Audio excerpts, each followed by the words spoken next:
যে ভোটের জন্য এত রক্ত দেওয়া হয়েছে, এত লড়াই সংগ্রাম হয়েছে, সেই ভোটাধিকার এখনো জনগণ পায়নি বলে মন্তব্য করেছেন বিএনপির সিনিয়র যুগ্ম মহাসচিব অ্যাডভোকেট রুহুল কবির রিজভী।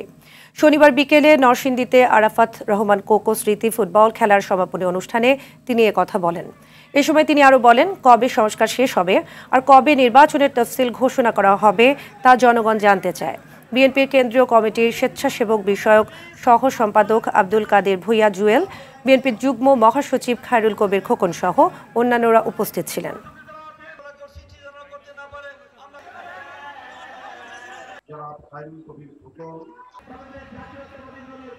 সংস্কারের কথা বলছেন, আগে সংস্কার সম্পন্ন করবে। কখন সম্পন্ন করবে, কিভাবে সম্পন্ন করবে?